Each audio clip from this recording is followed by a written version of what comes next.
This episode of Fearless Rebel Radio is brought to you by You on Fire. You on Fire is the amazing 12-week online group coaching program that I run, where we build up your worth from the ground up so that it's no longer hinging on the way that you look. It's got personalized coaching from me and incredible community support, plus lifetime access. Get details on what's included in this program and sign up to be notified when doors open for the next cycle by going to summerinanen.com/you on fire. I would love to have you in that program and in that group. This is Fearless Rebel Radio, a podcast about body positivity, self-worth, anti-dieting, and feminism. I am your host, Summer Inanen, a professionally trained coach specializing in body image, self-worth, and confidence, and the best-selling author of Body Image Remix. If you're ready to break free of societal standards and stop living behind the number on your scale, then you have come to the right place. Welcome to the show. This is episode 140, and this is another installment of Classic Rebel Radio where we revisit an episode from the past while I'm on maternity leave. Today we are revisiting the interview I did with Chris Sandel, nutritionist, on the physiology of the restrict-binge cycle, the fallacy of weight control and dieting, and how to learn to trust your body again. And I'll be answering a listener question on how to find balance between eating what you want and health during pregnancy. You can find all the links and resources mentioned in this episode at summerinanen.com/140. In case you haven't heard, I'm on maternity leave until spring 2019. So the episodes that are airing right now originally aired in the first two seasons of the podcast. They are some of your favorites, and I hope you enjoy re-listening to them or hearing them for the first time. Before we begin, I want to give a shout out to fan number 11111. It is not enough to say that Summer has changed my life, and her podcasts are a large part of that. The insight and the downloads and the support is spectacular. If there is something that you think you want to work on, there is a podcast or a document for that. If you are not sure what to do, then she helps with that. I love the podcasts where she interviews people, and the solo ones are wonderful too. Thank you so much for that awesome review. I really, really appreciate it. You can leave a review by heading to iTunes, searching for Fearless Rebel Radio, then click ratings and reviews and click to leave a review or give it a rating. It helps others to find the show and contribute to the revolution to end diet culture. Hello, that's really important. And so does subscribing. So if you haven't just hit that little subscribe button via iTunes or whatever platform you use to listen to the show, definitely do that. It helps a lot. And lastly, you can get the free 10-day body confidence makeover at summerinanen.com/freebies with 10 steps to take right now to feel better in your body. The listener question that I am answering today comes from Genevieve. She says, so many questions, but for the sake of time, I'll stick with one. I know you're expecting congrats, by the way. I'm expecting 2, and the little one is kicking away as I type. Awesome. My question is, how do you find the balance during pregnancy? For example, I'd love to eat nothing but ice cream, but I also know it's important to eat more nutritiously because that in turn nourishes the little one. Also, what do you suggest for exercise? Finding motivation is difficult under optimal circumstances, so during pregnancy, I feel it's quite the feat. However, as far as I know, it's also beneficial to the baby and later in labor to stay active. How do you/we balance health and pregnancy? This is such a good question. Balance is a loaded word. And this is something that Chris and I actually talk about in this episode, which is why I wanted to include this question, because it's not even just related to pregnancy, but I think in general, we're all kind of striving for like balance or moderation. But that is often code for something we need to control and something we need like to have over the course of a week. So for example, I'm looking for balance, meaning I only want to eat like X number of desserts in a week and eat, all these other kind of more like nutritious foods this percentage of the time. And really we're setting a rule and we're setting boundaries around how we're going to eat. And so I encourage you, if you're thinking about balance or the word moderation in that way, to then eliminate them from your vocabulary. And really, if we want to talk about balance, we have to learn that our body is always trying to balance us out. Our body aims for homeostasis. So our body likes to have some sense of balance, but we can't force that. And when we start to fight against it is when we run into problems. And so your body is really wise during pregnancy. And there may be a reason you only want ice cream. So some questions I would ask are you nourishing yourself with enough food? Are you getting enough carbohydrates? Are you incorporating dairy because we need extra calcium during pregnancy? And this could be your body's way of saying, hey, I need more food, or I need more carbohydrates, or I need some more like dairy to get some calcium. And it may just be coming through as ice cream, which if you're viewing that as like a quote unquote bad food or a food that you shouldn't be eating, then it's going to feel like there's something wrong with you. So food is just food, and our body is sending us signals, and we can just look at that and think, okay, what is it that maybe this signal is telling me? Because it's not always about the individual food we want. It's sometimes about what that food represents. And I know for me, like I ate so much in the first trimester, which is really counter to what they tell you should be doing. But that was just what my body needed. And I was eating all the time. I was waking up at 3 a.m. to have a snack because I was starving. And that kind of shifted for me in the second and third trimester, but everyone's experience with it is totally different. So I think that it's important anytime, but in pregnancy especially, to not go in with any preconceived notions about how you should be eating. As I said, our body can give us signals. So maybe the ice cream just represents that you need more food in general or more carbohydrates, or maybe you just want ice cream, which is totally fine too. There's nothing wrong with eating a lot of ice cream. You're going to be okay. Your baby's going to be okay. But definitely check out the podcast I did on hunger and fullness for more on kind of understanding what our hunger signals mean. Because if we were working together, I would probably suggest eating more carbohydrates to see if that, I don't want to say like alleviates that desire, because it makes it sound like the desire for the ice cream is wrong, but just if that makes you feel more nourished and maybe you think about ice cream a little bit less. Not that there's anything wrong with thinking about ice cream, but if it sounds like it's more of like a sense of urgency and I need ice cream. And so it may just be telling you that you need more food in general. And make sure that you're giving yourself full permission to eat the ice cream when you want to eat it, because mental restriction is going to keep us fixated on food. That hunger and fullness podcast that I'm referring to is episode number 120. So you can check that out. And lastly, if you're concerned about nutrients, then consider adding foods versus removing them. So for example, maybe add some fruit to your ice cream, or eat a meal and have ice cream with it.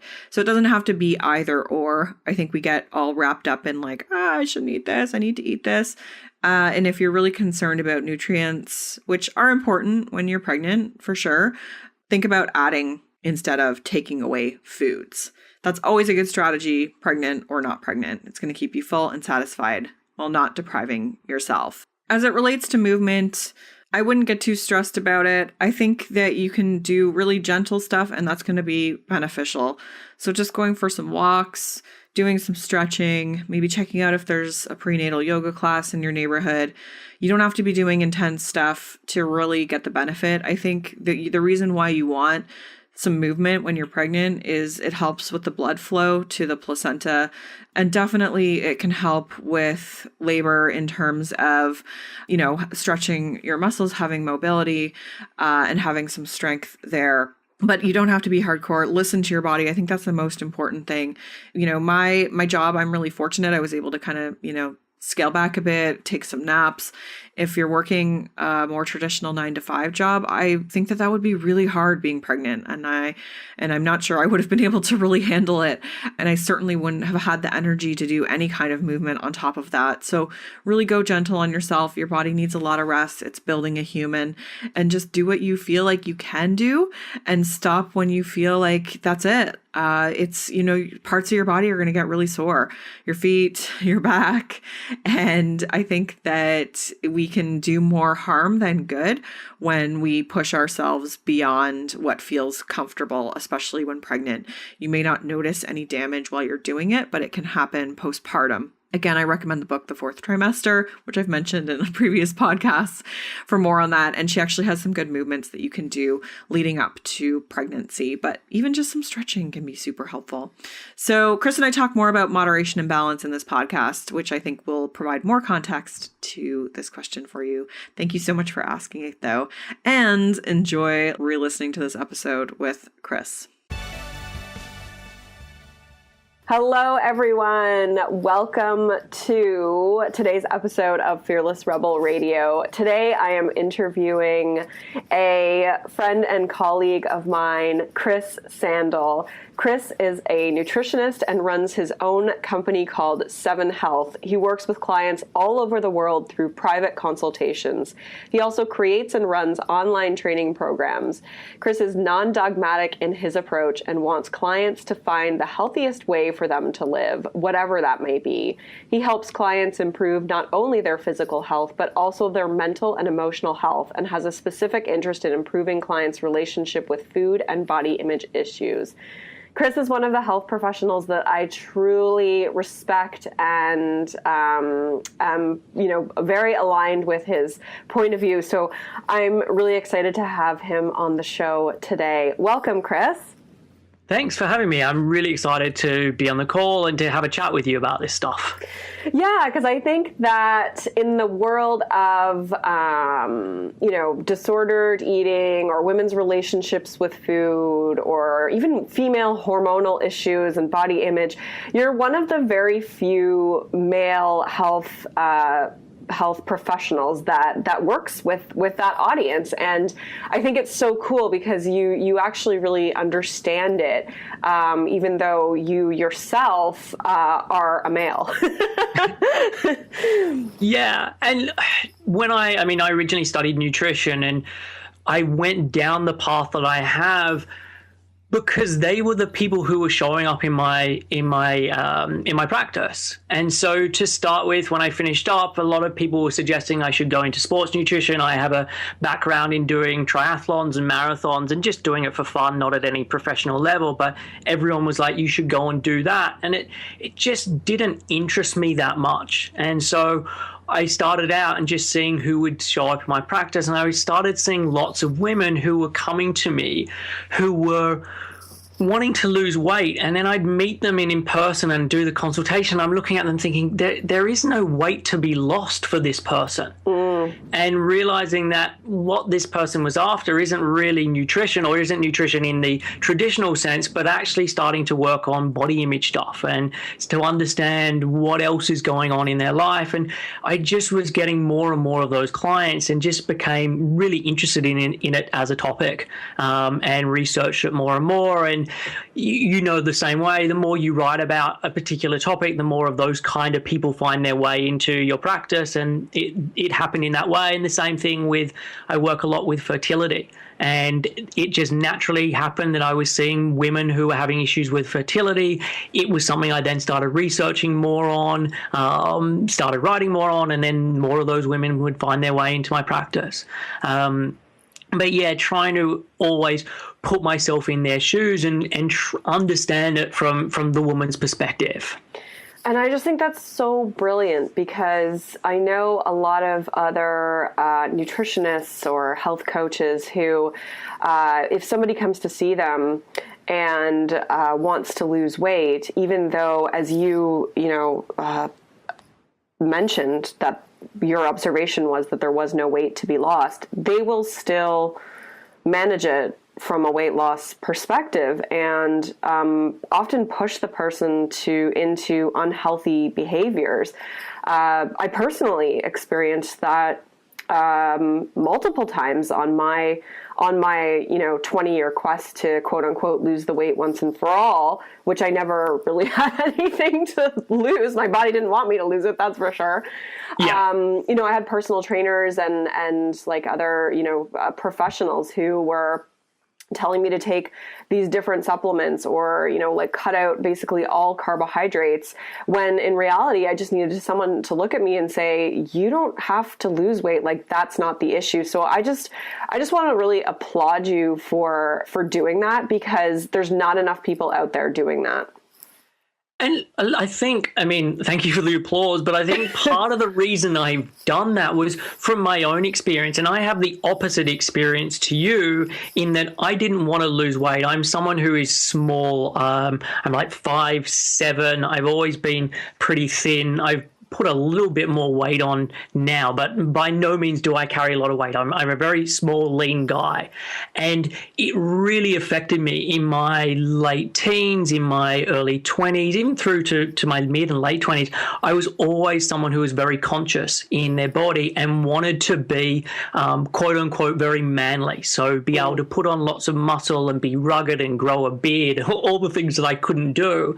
And I remember when I was 23, 24, I found the Body for Life book, or that program. Have you ever come across that? Do you know who it is? I've certainly heard of it, and I feel like I can picture the cover, but I'm not familiar with the protocol. Yeah, it was a guy, I think it's the person's Bill Phillips. He started up EAS or some big supplement company, but what it was a 12-week program where you're doing weights, I think 6 times a week, or you're doing weights 3 days a week, and then you're doing some form of cardio 3 days a week, and then you're eating in a specific way. And in the cover and on the back and the front, the book was filled with all these before and after photos of people who just went from being overweight and then being really ripped. And I got this book and I was like, look, this is going to happen to me. This is going to be the transformation I'm after. And in there was a small section on if you're not trying to lose weight, you're trying to go the other way, you need to be then adding in all of this extra food. And so for 12 weeks, I followed the plan to the T, and I was going to the gym. I was eating so much food, eating to the point of being sick every meal, and then looking at the clock and thinking, how the hell has 3 hours gone by? Why do I have to have another meal? So much eating. And I got to the end of that 12 weeks, and I got on the scale and I'd lost 1 kilo. And I was like, I have no idea how this works. I'm like, I've eaten an inordinate amount of food. It just does not make sense that I can do this and I lose weight. Yeah. And I think from going through that experience, and it happened multiple times where I'd go to the gym and I'd put in lots of work and I'd just eat and eat and eat, and nothing happened to me. And there was that realization of, if this happens to me, then it's going to be happening to people at all spectrums of the weight scale. Mm-hmm. And it's fine for me in the sense of I'm lucky because I conform to what society thinks is the right body shape or the right weight. But there's equally going to be someone who's 200 pounds, 300 pounds, 400 pounds who's going through that exact same experience. And they're trying to probably lose weight and being just as frustrated.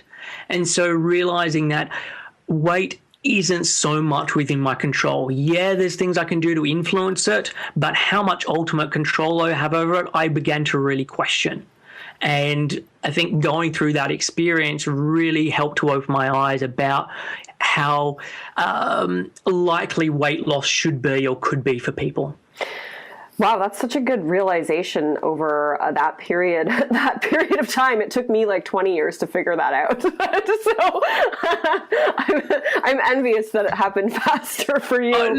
Maybe I'm speeding things up. It probably took a while for it to really sink in. There's always that, maybe I didn't do something right or or maybe if I changed the weight slightly and if I found some other weights program, it'd make more of a difference. And so you a year later or a year and a half later, I'd try something slightly different with the same hope.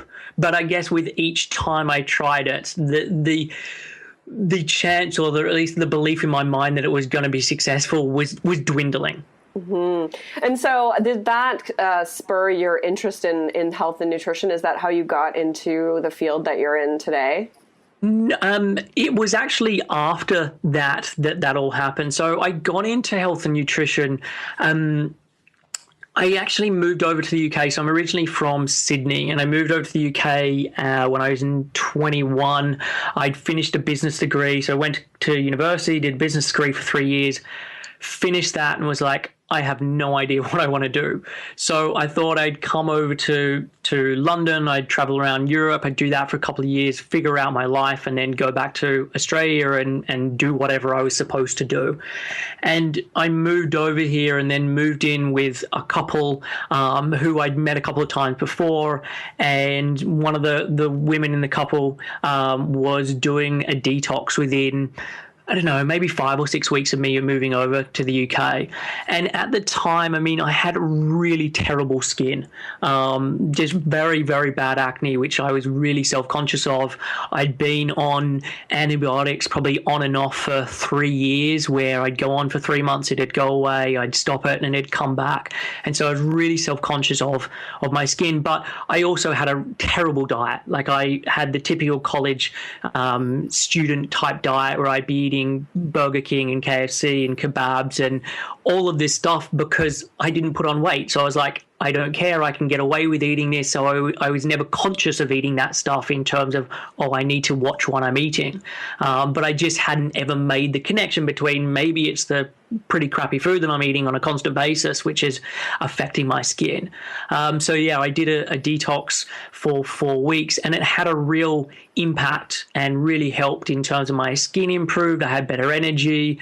I slept better. And yeah, it then started for me to make that connection between what I'm eating and how it affects my body. And what I would add to that is most of the time I never recommend people do detoxes. Like, I think they're some of the worst things that people can do, but normally because the person who's doing a detox is already restricting what they're eating, they already have lots of fears and phobias around their food, and they're doing a detox with the idea of I'm going to lose weight or something along those lines. For me, what happened when I did a detox, it actually opened up my spectrum with eating. And so when I finished doing it, I had all of these extra foods that I'd never cooked before, that I would never eat before. And so it really broadened my cooking and my palate. So it worked in the opposite way to how it normally works with people, where it just becomes more and more restrictive. And so through doing that, I just started reading more about nutrition and reading different books and some blogs. I think it was still pretty early on in the blogging stage then, and just found I was bringing more up in conversation. And there must have been some moment where I was like, hang on a second, this is what I've been searching for. Like, this is something I'm very passionate about. It's easy for me to read and study because I really enjoy it. And so it was that stage that I decided to go back to college and study nutrition for 3 years.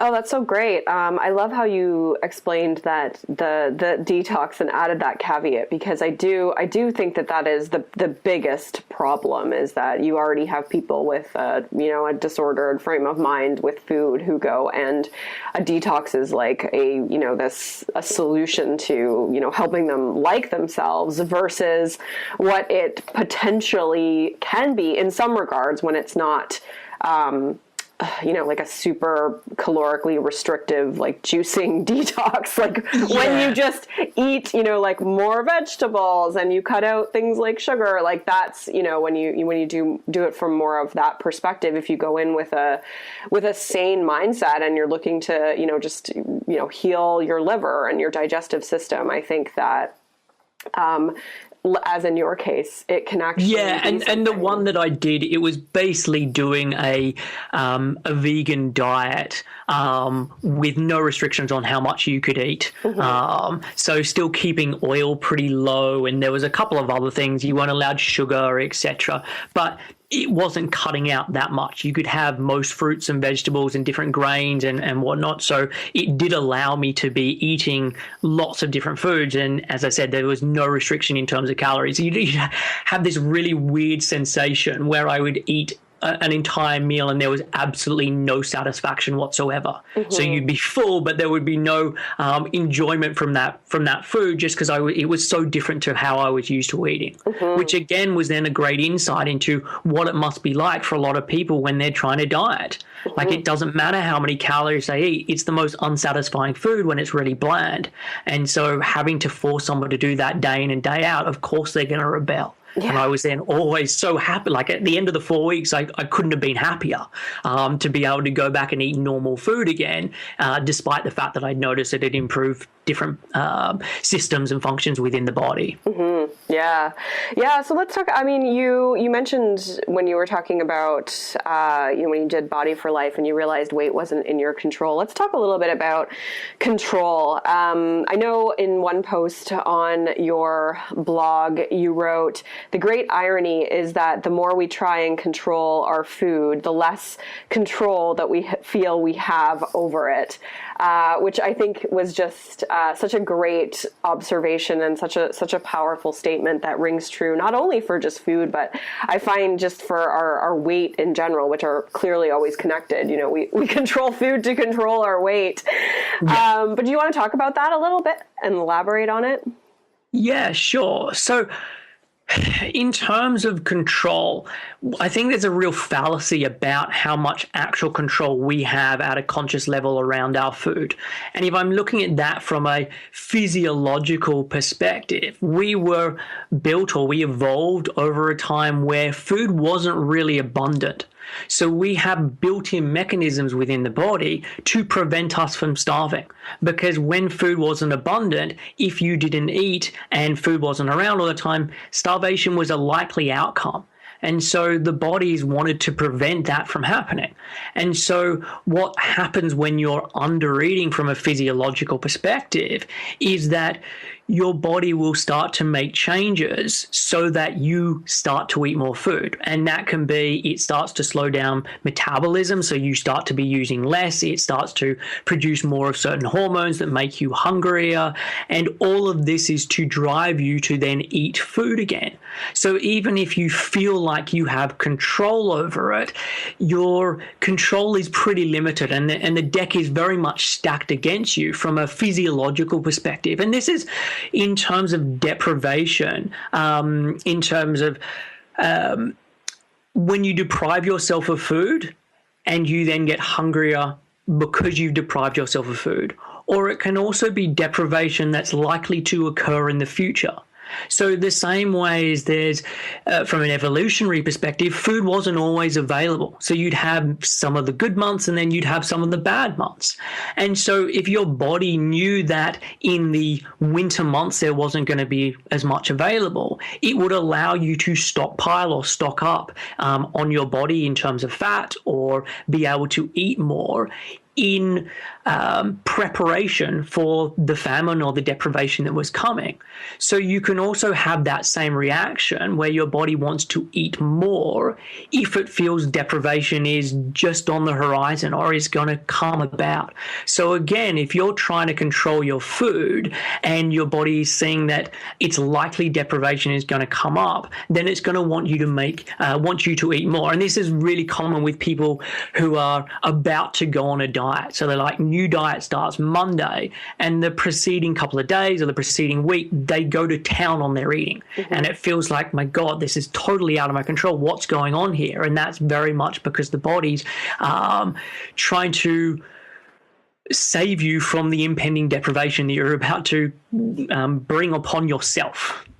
Yeah, and I think usually these two circumstances are kind of bookended together, because you have people who are restricting, and then eventually, you hit a point where either you're done your 30 days or you're done your 21 days, or you're done 7 days because you can't take it anymore. And so your body is trying to get you back into a state of homeostasis. Like that's what our bodies are meant to regulate our things in a pretty even keeled way. So if you're swinging the pendulum one way, it's going to throw you back the other. And so if, you have that, you're more likely going to binge in a lot of cases, or just overfeed to compensate for that restriction. And then at the same time, you've got the impending deprivation of the fact that you're usually telling yourself, well, I'm starting over again on Monday, or I'm starting over again after Thanksgiving. And so it's almost like a double whammy, because you've got the mental and physical ramifications of the past deprivation and the future deprivation happening at the same time. Yeah, and it's really important to differentiate between the physical or physiological and the mental or mental emotional, because you can have situations where someone's eating a whole heap of food, but mentally they're not allowing themselves to eat that food.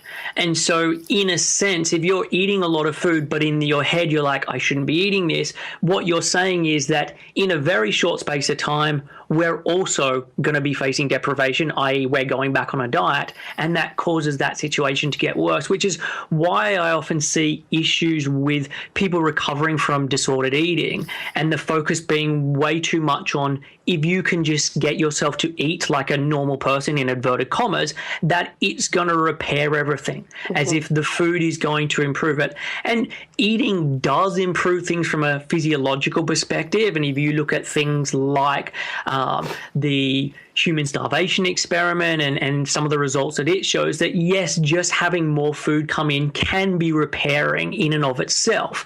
But if there's a lot of mental, emotional, and psychological things going on, it's not enough to repair it. And you need to be then looking at that separately while doing the other stuff. Absolutely. I think that that's such an important distinction, because I see that often in women who, especially if they're trying to do this on their own, and so they say, okay, I'm not going to diet anymore, I'm not going to restrict anymore, and then they're really struggling still with with quote unquote binge behavior.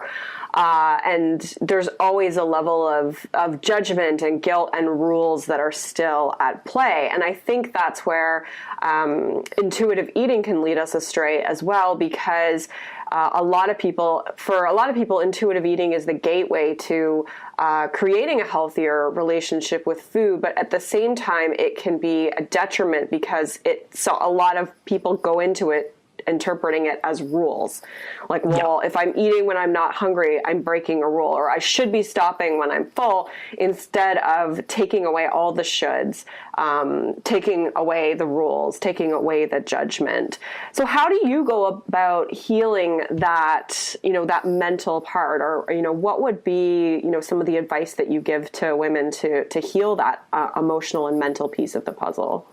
Well, I guess for me, it's realizing or explaining to them that food isn't the real issue. Like, food is their tool, and that it's really used as a coping mechanism. And that can be using food, it can be using their weight. All of these things are either coping mechanisms or a way of avoiding for certain other things that are going on in their life, and getting them to understand that that's the bigger issue. And as much as we can then start to take away the food, we can then, or take away the restrictions around food, is not going to necessarily heal everything. It's then what's then going on underneath all of that stuff.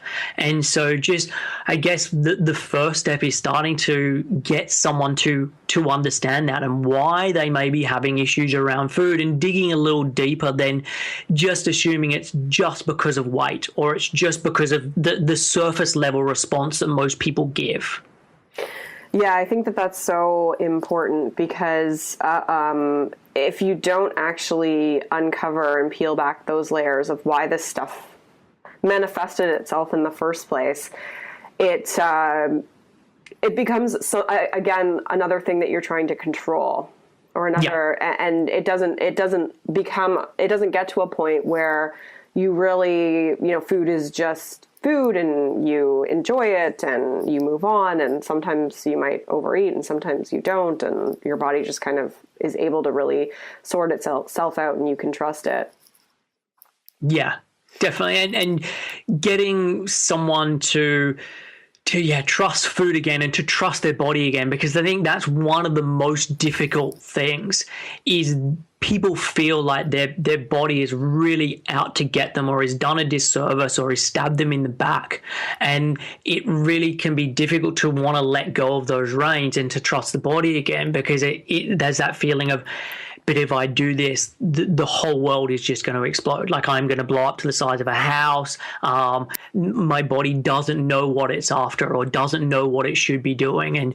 And there is often that leap of faith that someone needs to take, where it's I'm not sure if I 100% believe this, but I'm going to have to just go after it. Mm-hmm. And I'm going to have to just try it out. And it's a really difficult thing to get someone to do. And there really isn't a a way that I can say, if you just do this, this will happen. People have to come to that place when they're ready. And it is often someone is just so fed up where they have tried everything and they're like, I don't have any other option but to relinquish control here because I'm just so sick and tired of all of this. But there is, as I said, often that leap of faith that someone needs to make.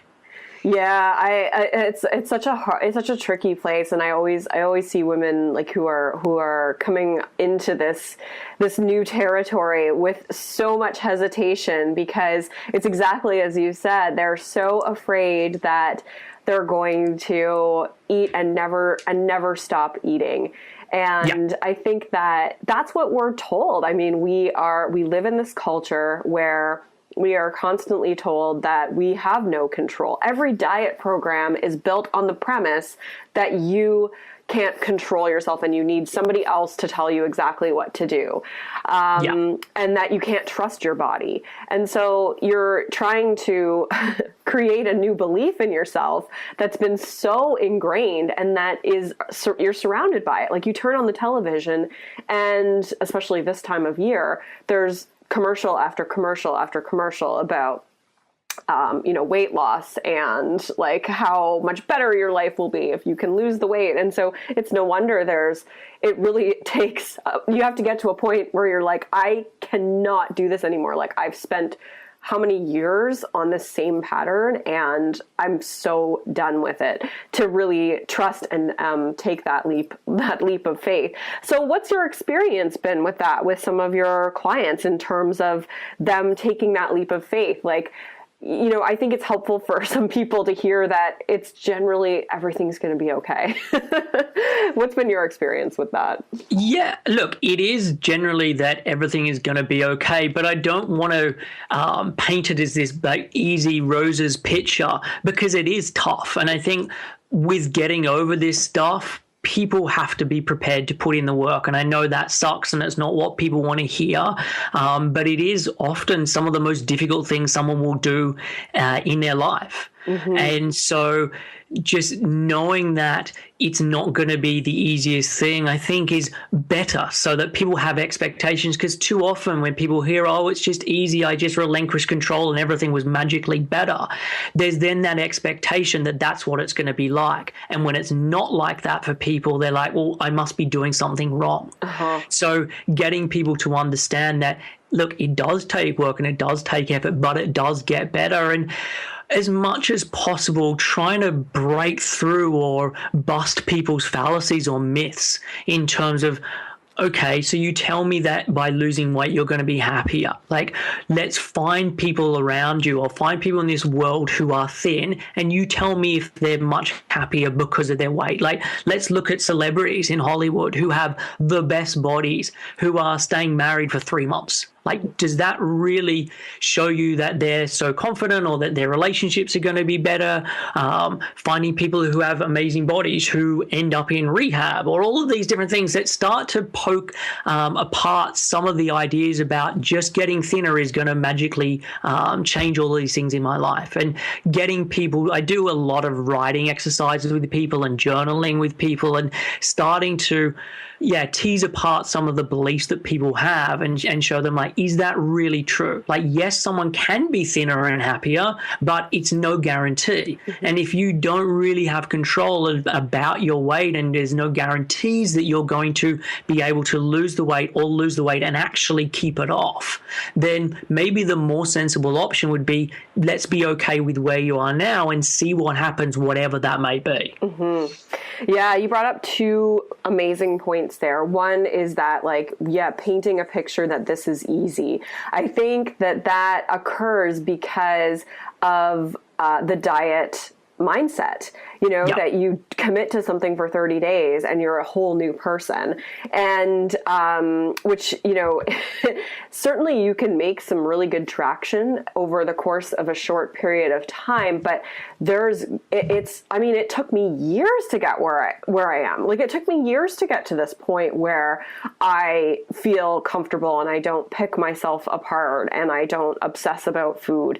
And, I still will have moments where I do, because I'm human, and that was my go-to coping mechanism for years.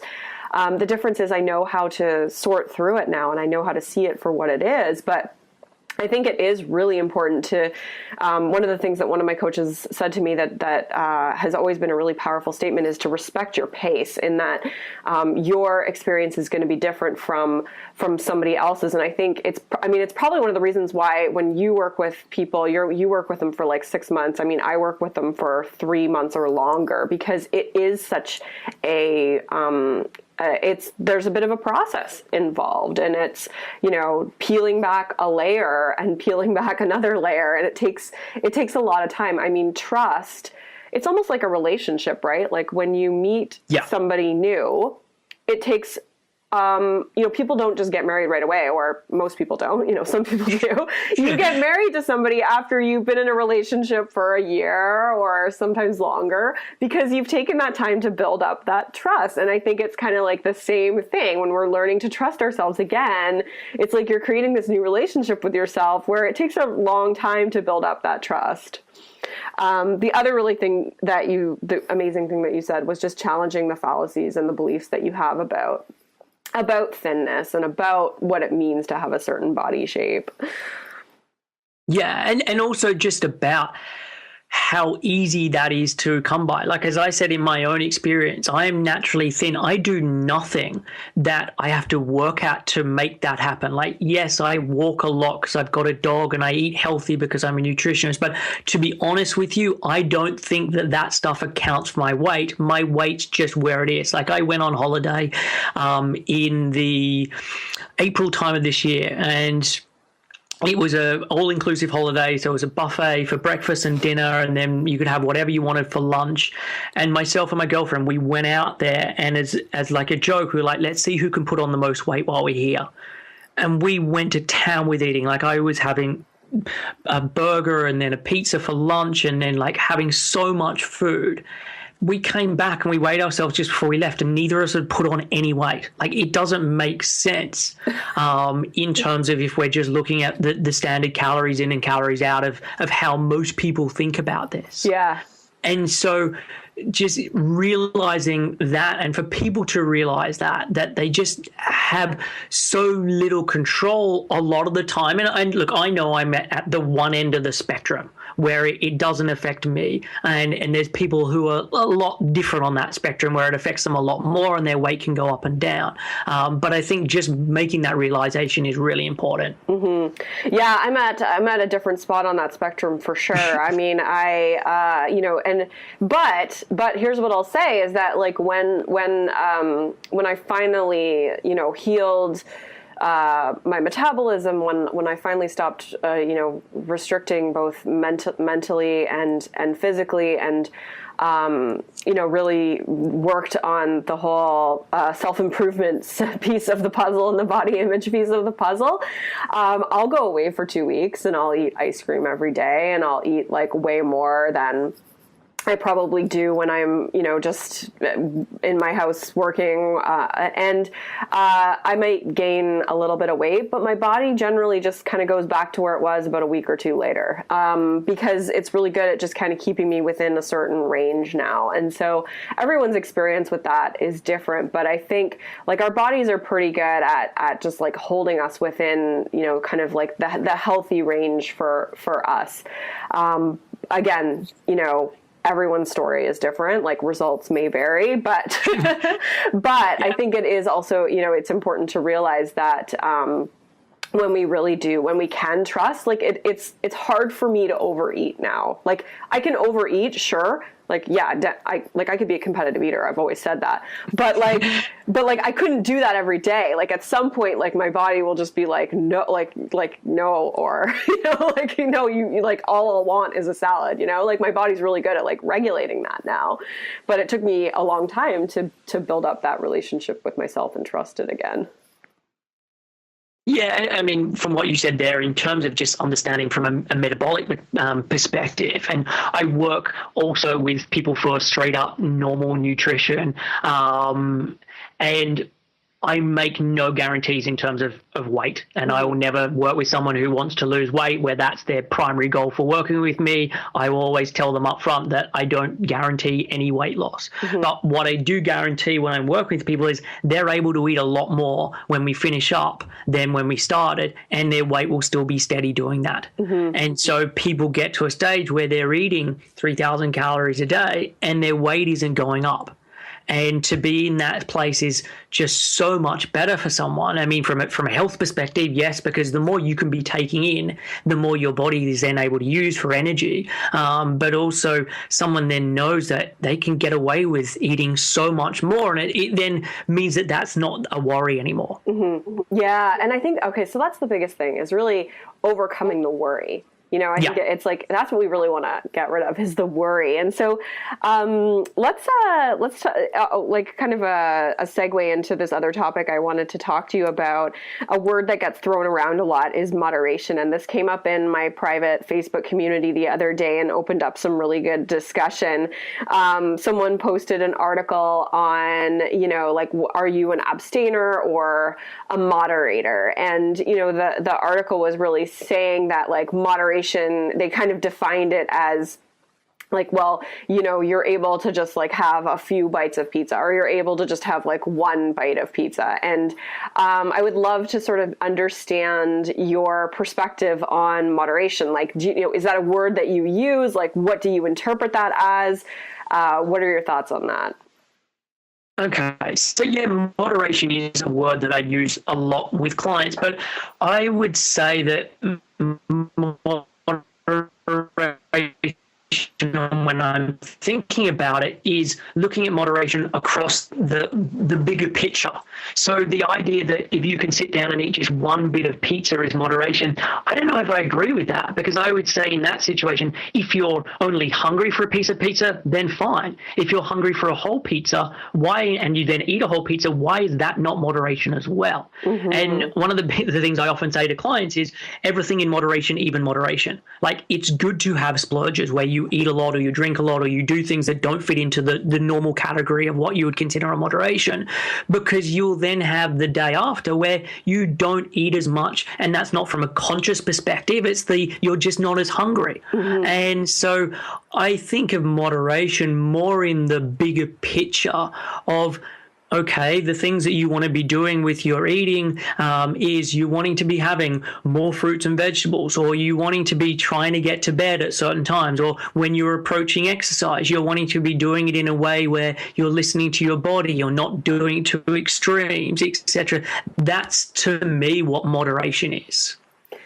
Yeah, and I think that I wholeheartely agree with that, because, you know, moderation used to be this thing, like it used to be like this 80-20 rule, you know, in the world of paleo, or in the world of a lot of nutrition professionals. And I think that, you know, as soon as you put a rule on something, like, then it's never going to be possible. So it's the same way that I said, like, you know, I go on vacation, I'll eat ice cream every day, but then when I come back, like, I'm kind of repulsed by ice cream. Like, I'm just like, I can't eat ice cream anymore. So my body kind of, you know, regulates itself, like moderates itself. Sometimes will I still eat like almost a whole pizza? Yes, I will. But as you said, then like the next day, maybe I'm not as hungry. Maybe I am, but then maybe I move around more, you know, like, and so, yeah, I think that we have to be really careful with the interpretation of moderation, and that moderation is more about trusting yourself and looking at like the whole picture, as opposed to just like moderation over the course of a day or moderation over the course of a week. Yeah.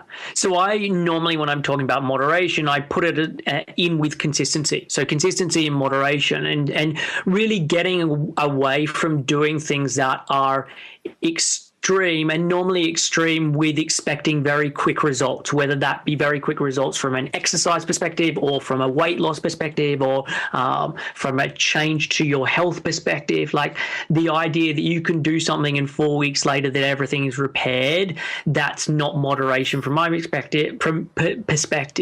Moderation is, you know what, I would really like to improve my health. what would I like to see my health be like in a year's time or 2 years' time or 5 years' time, and how can I approach it so I'm doing things? Because when you approach something in that manner, it's much easier to then make small changes that you then keep up, that then become part of your day-to-day life that you don't even think about. They become habits. Whereas when you've got to do something where you're like, I've only got 6 weeks to make this happen, then you're much more likely to be going about things in an extreme manner, but also doing things that you would never be able to keep up long term. That you wouldn't be able to be following that diet or that lifestyle in a year's time, because you're like, if I have to do this for more than 6 weeks, I'm going to be burnt out. So moderation for me is, if I had to think about doing this in a year's time, could I still keep it up? Mm-hmm. And the answer for most people, if they're doing it right, is yes. And what will happen is then in a month's time, they'll be able to add something more in. And then in a month's time from that, etc. And it might be at the end of that year, if they look back of where they were originally and where they are now, they're like, wow, I didn't think I'd be able to make all of these changes in a year, or make all of these, or keep up all of these changes. But if they've done it in a piecemeal fashion and doing it for the right reasons, then it's much easier for them to be able to keep it up. And yeah, as I said, that's moderation from my perspective.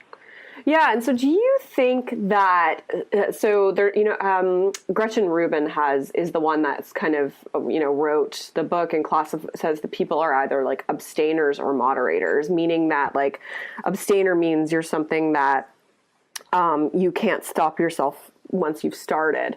And if you're an abstainer, then there's some things that you actually have to abstain from, versus if like you're a moderator, you have to have like what she calls like quote unquote, like the occasional indulgence. Like, in your opinion, do you think that there are some people out there who have to abstain from like certain foods, or do you think it's possible, and not from a health perspective, not because it gives them, like raging diarrhea or something like that, but like because they once they start, they can't stop. Like, what's your opinion? I'm curious as to what your opinion is on that.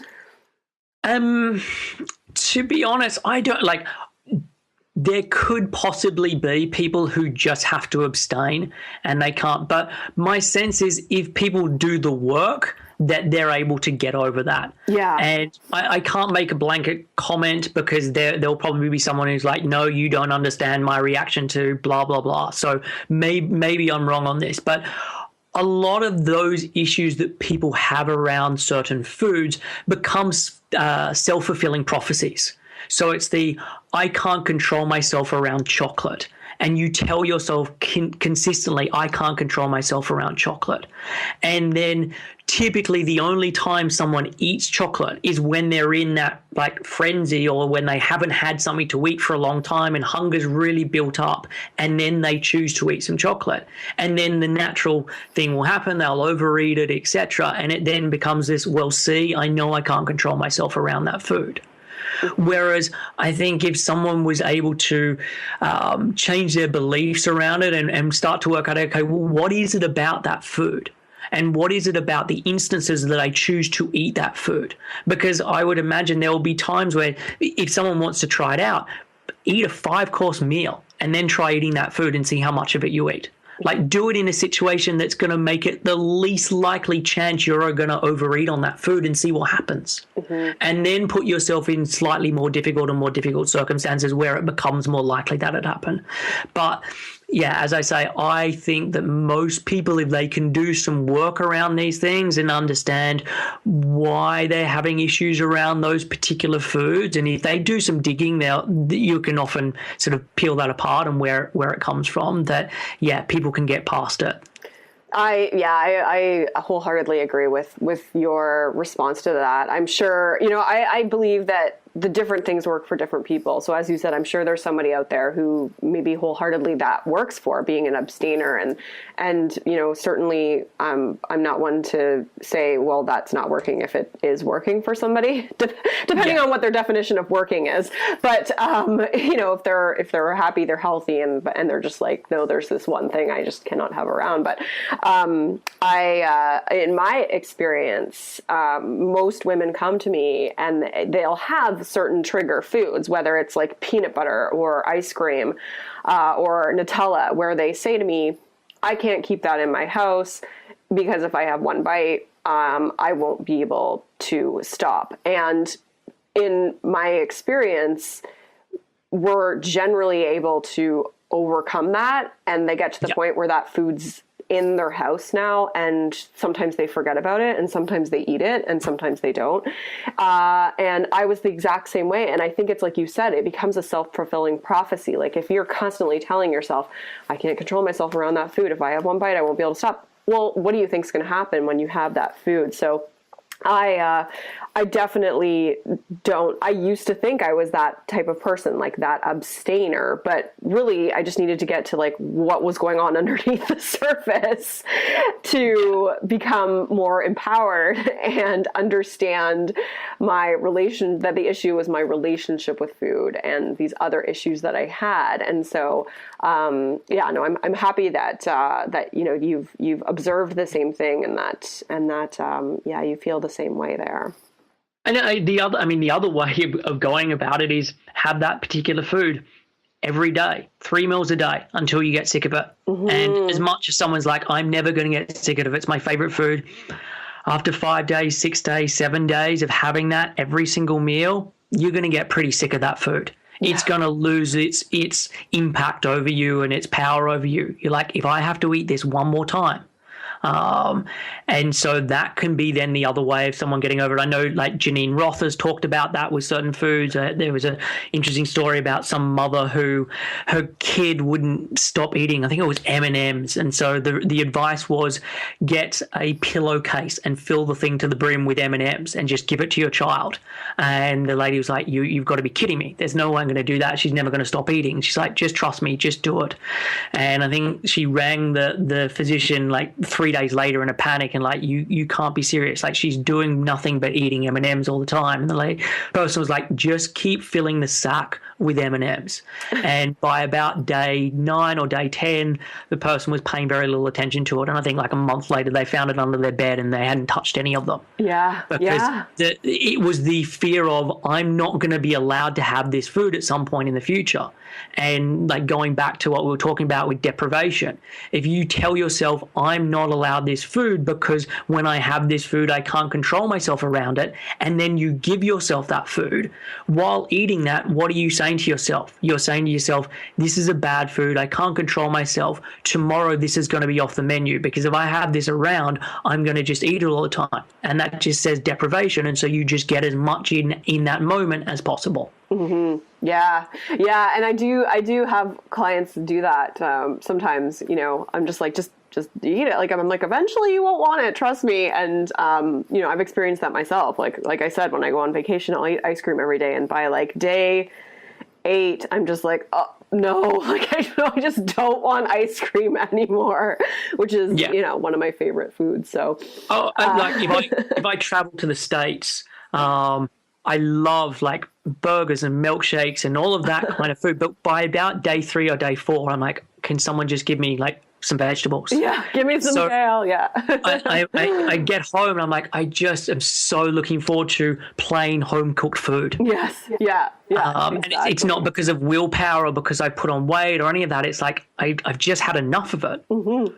Yeah, my body just craves it. And that takes a while for some people. I know like some women that I've worked with, it'll take, like 8 months. And then suddenly they'll be like, I finally craved vegetable summer. And I'm just like, yes, we get there. So everyone's kind of process through that is different. So we're coming to a close here, but as we always do at the end, the last question that I ask all of my guests is, what is the most fearless thing you have done?